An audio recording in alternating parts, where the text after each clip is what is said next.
ხო, შენ გეუბნები ზუსტად შენ, რა უნდა იცოდე აქ და ახლა ამ მომენტში. მოდი გავიგოთ რა უნდა იცოდე ამ ჯადოსნურ ღამეს. რა უნდა გაითვალისწინო?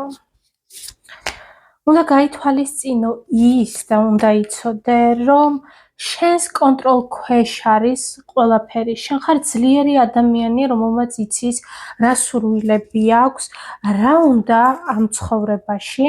ადამიანი, რომელიც არ ერდება ოცნებას, რომელსაც აქვს მიზნები, შეიძლება ირგვლივ ადამიანები შეგეუბნებიან, რომ შენ არ მიაღწევ ამას, ეს სისულელეა, ამას ძალიან ბევრი ენერგია სჭირდება, ამას წარმატება სჭირდება, ამას რესურსის ჩადება უნდა.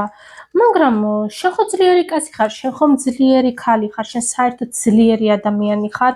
ყოველთვის შენი თავის გჯერო და შენ გაქვს ის რესურსი, რომლის წარმართვაც შეგიძლია საუკეთესოდ. შენ ხარ პრაგმატული ადამიანი, რომელიც ზრუნავს ირგვლივ მყოფი ადამიანებისთვის და საკუთარი თავისთვისაც. შენ იცი რესურსის განაწილება საოცრად, აი სიტყვით, მზერით, შენი განწყობით, შენი ენერგიით კურნავს შენს ირგვლივ მყოფ ადამიანებს.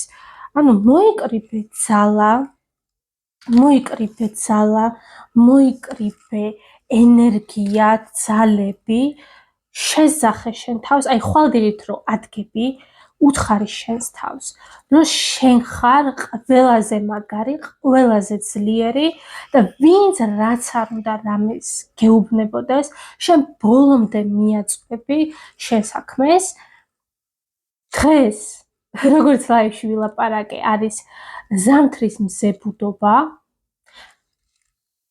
გააქტიურე ეს ენერგიები და ნახავ რამდენად გაგეხსნება ეს 2025 წელი. შენი ოცნებების, მიზნების, რაც ყველაზე მეტად გინდა, რაც შენთვის მნიშვნელოვანია, იქნები ყველა სფეროში პროგრესში. ანუ წარმატება შენ მხარესაა, დანარჩენი შენ ხარ, შენი ბედის პატრონი, შენი ბედის მჭედელი შენ ხარ. მე მჯერა შენი, ბოლომდე მიაწექი. თუ რამეა, აქ ვარ, შენს გვერდით ვარ, მე მჯერა შენი. ბედნიერად, მომავალ შეხვედრამდე.